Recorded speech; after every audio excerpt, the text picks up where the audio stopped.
Olá, você está ouvindo Sociedade dos Geógrafos Mortos, um podcast sobre geografia com Roberto Lobato Corrêa.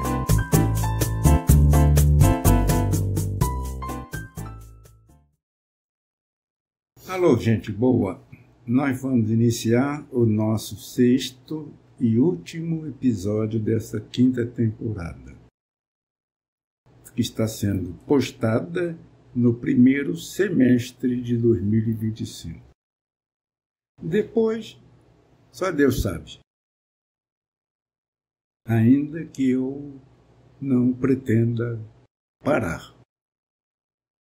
Nós vamos ver nesse sexto episódio dessa temática variável dessa quinta temporada alguns pontos sobre a relação entre espaço e tempo. Relação entre espaço e tempo que foi muito desenvolvida por três geógrafos: Antônio Carlos Roberto Moraes, Maurício Abreu e Pedro de Almeida Vasconcelos. Os dois primeiros já partiram, estão agora no circuito superior, junto com Milton Santos, Carlos Augusto, Carlos Walter, Lívia de Oliveira, Maria Geralda e tantos outros. A contribuição deles foi enorme, assim como a do Pedro de Almeida Vasconcelos. Eu faço votos que a geografia histórica caminhe para sempre, produzindo coisas boas sobre o Brasil. O primeiro ponto que eu quero considerar aqui é a relação entre história e geografia. E foi uma relação, para muitos, para mim inclusive, problemática, dentro da ideia de que a história estuda o passado e a geografia estuda o presente. Foi assim que, de uma forma não muito explícita, eu aprendi. Mas isso não é verdade. Nas relações entre espaço e tempo, ambos estão presentes. Passado e presente. Presente e passado.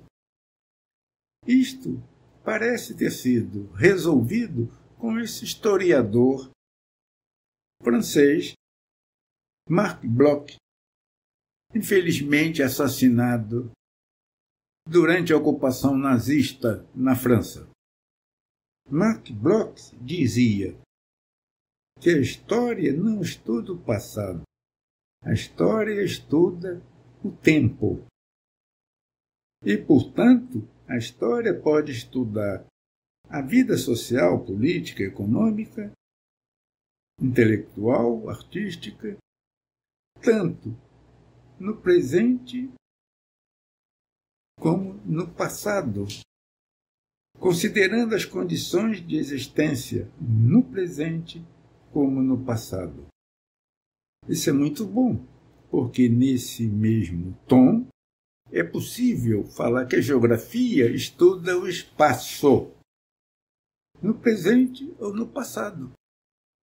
A história estuda o tempo no presente e no passado, e a geografia estuda o espaço no presente e no passado. E aí cria-se uma legitimidade a respeito das relações entre história e geografia, ao mesmo tempo que se define o que é a geografia histórica. É o estudo da espacialidade no passado. Isto é muito bom, porque dá legitimidade à geografia histórica. Este é um primeiro ponto. O segundo ponto diz respeito à geografia histórica, que analisa o espaço no passado e no presente. Ela considera, então, um estudo realizado numa perspectiva sincrônica, da sincronia ou numa perspectiva da diacronia, diacrônico. Na perspectiva da sincronia, a geografia histórica estuda um dado recorte temporal num dado espaço, que pode ser o presente, digamos, o período pós-Segunda Guerra Mundial ou pós-1990. O recorte temporal nós fazemos por meio de uma problemática que nós criamos a respeito da realidade. Mas este estudo sincrônico pode ser feito em relação a um passado mais distante. Por exemplo, o período em que a Companhia do Comércio Grão-Pará e Maranhão atuou na região do Médio Amazonas, sobretudo. É um presente de então. Um presente no passado. E aí há campos numerosos para o geógrafo estudar na perspectiva da sincronia. Ele pode estudar um tema na segunda metade do século XVIII, ou pode estudar outro tema no mesmo período, no mesmo lugar, ou ele pode fazer uma geografia regional da região tal, num dado período. Mas é preciso que essas delimitações fiquem claras.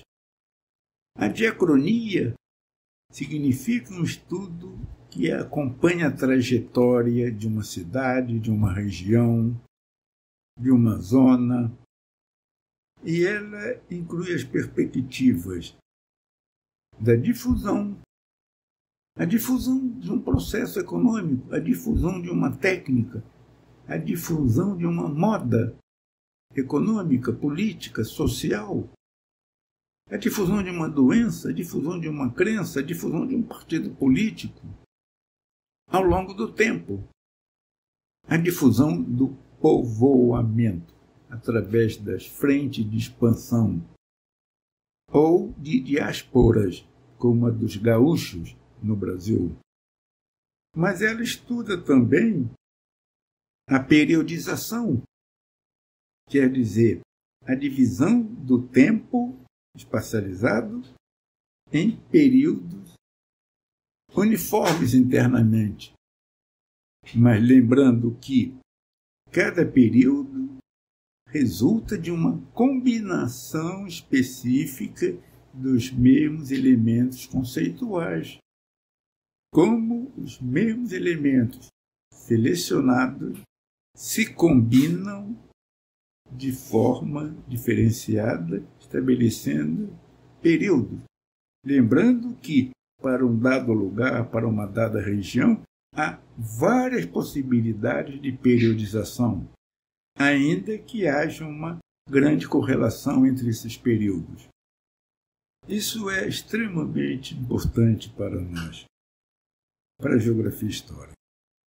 É claro que isso pressupõe um trabalho longo, um trabalho em tempo lento. Acho difícil uma dissertação de mestrado ou uma tese de doutorado, a não ser que tenha havido muito investimento prévio, porque a pesquisa sobre espaço-tempo consome muito tempo de arquivos nos quais você trabalha 3 dias vasculhando sistematicamente o material ali contido e não consegue nada. E no dia seguinte você encontra um capítulo de um livro ou de um documento que é riquíssimo para você. Mas isso pressupõe muito investimento. Tempo lento para a geografia histórica. Não pensem no tempo CAPES, no tempo do produtivismo, mas pensem num tempo acadêmico. O tema seguinte intitula-se Eucronia e Anacronia. Reparem que eu falei em sincronia, diacronia, eucronia, anacronia. A palavra que se repete é cronia, que vem do grego cronos, que quer dizer tempo. E da onde vem cronologia, cronograma, cronômetro. O que é a eucronia e a sincronia? Isso parece ter sido uma espécie de vespeiro, envolvendo pesquisadores da história de um modo geral, incluindo história da arte. A eucronia é análise do passado à luz de concepções, valores e práticas do passado. E anacronia é análise do passado à luz de valores, crenças e práticas do presente. Vamos discutir muito brevemente isto. Muitos autores defendem a eucronia, dizendo que o passado só pode ser inteligível à luz do passado, que não tem sentido você projetar para trás crenças, valores e ideias do presente, porque aí você não vai entender o passado, não vai entender a lógica que presidia a ação humana no passado. Ora, mas isso é muito difícil. É muito difícil porque, como diz o David Lowenthal, o passado é um país estrangeiro. É como se você, de repente, se visse num país que falasse uma língua que você nunca ouviu e que a inteligibilidade se tornava muito difícil. Você entender aquele país. Sem ler, sem se comunicar. Você vai titubeando, tateando pelo caminho. Mas seria melhor se nós pudéssemos entrar num túnel do tempo, inclusive com a nossa mente também entrando no túnel do tempo e fosse ao passado. O cinema, na série de 2 ou 3 filmes sobre De Volta ao Futuro, mostra a dificuldade daquele imigrante do futuro para o passado encontrava para lidar com uma sociedade de 100, 200 anos anterior. A anacronia é mais viável, porque você tem os elementos claramente disponíveis em termos teóricos, em termos conceituais, em termos de valores e crenças, que estão presentes, enquanto na perspectiva da eucronia, muitos dados da realidade de então desapareceram. Quanto mais você regride ao passado, mais difícil é. Mas na anacronia há a possibilidade de você entender o passado à luz do presente e trazer este conhecimento para interpretar o presente, o que é uma coisa positiva. Mas o debate continua e nós, geógrafos, ficamos de fora disso. Eu sugiro àqueles que trabalham com geografia histórica que considerem eucronia e anacronia como elementos fundamentais do seu trabalho de pesquisa e de interpretação. O quarto ponto que eu quero trazer aqui diz respeito ao título de um trabalho do David Lowenthal que se chama Past Time, Present Place, que significa tempo do passado, lugar do presente.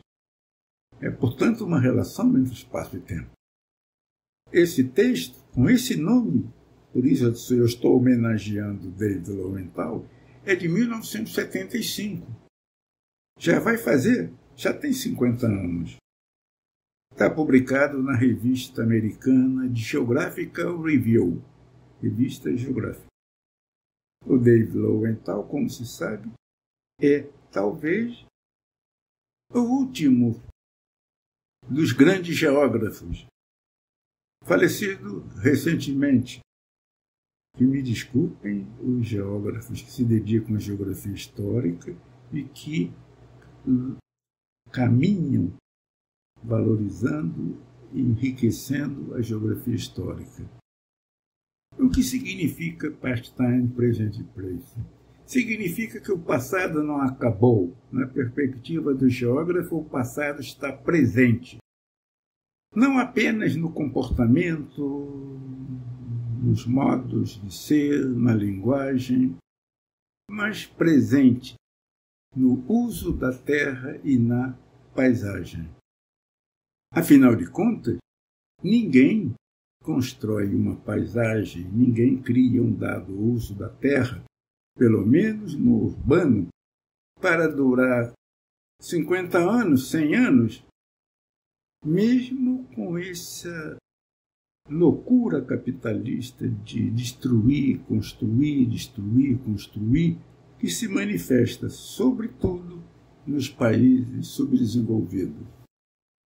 Tristes, trópicos, falam disso. Esse afã fazer com que prédios de 30, 40, 50 anos sejam considerados velhos. Talvez porque o capital não tenha possibilidade de investir em atividades produtivas, então o imobiliário se transforma num grande campo de investimento. Mas o passado está presente. Está presente, primeiramente, na paisagem. É difícil, a não ser em alguns setores das zonas de expansão da cidade ao longo de eixos privilegiados, em que tudo tem 10, 20 anos de idade. Fora isso, a paisagem e o uso da terra combinam tempos diferentes impressos no espaço, através de formas simbólicas ou puramente econômicas, ainda que submetidas a um simbolismo, datados de diferentes momentos. O que é a paisagem poligenética?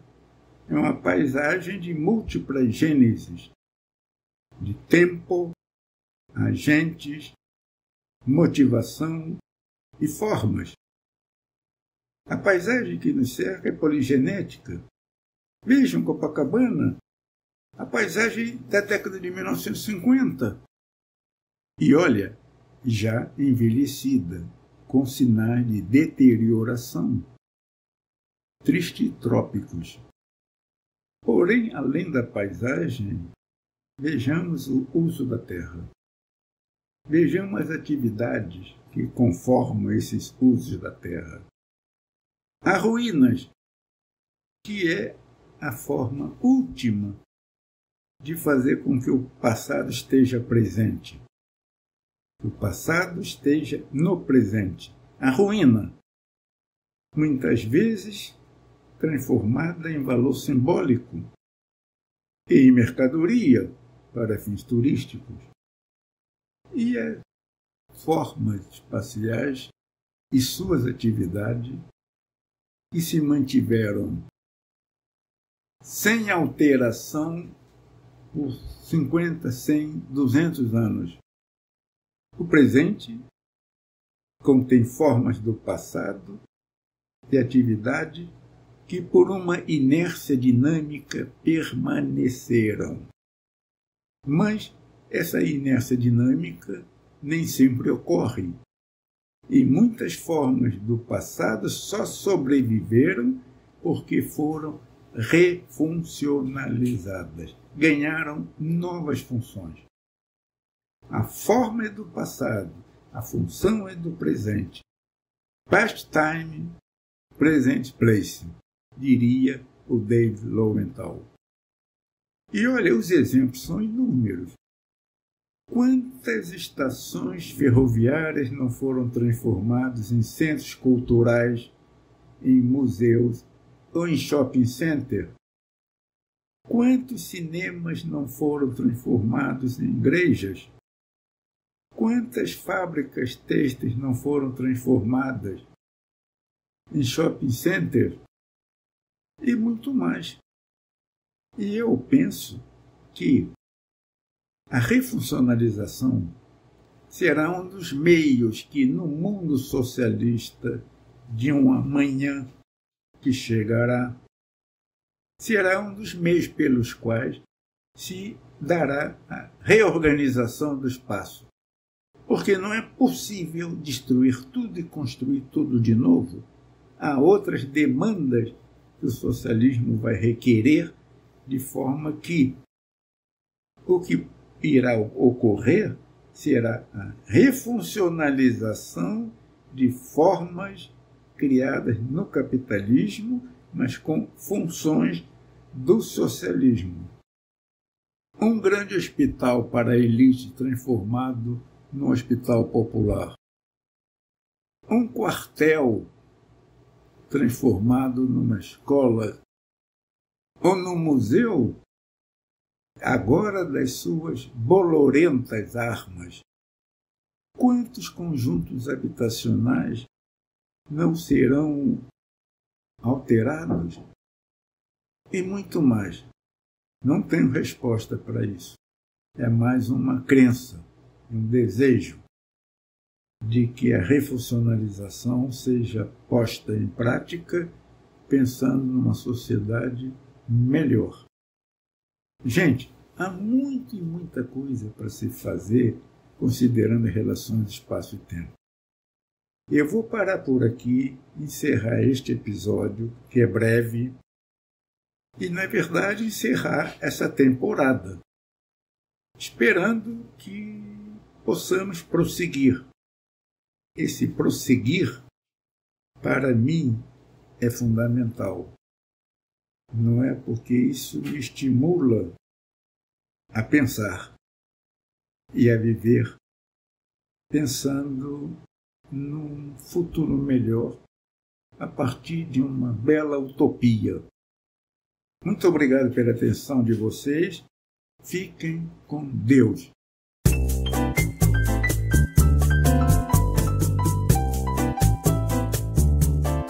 O podcast Sociedade dos Geógrafos Mortos tem produção de Rafael Lia.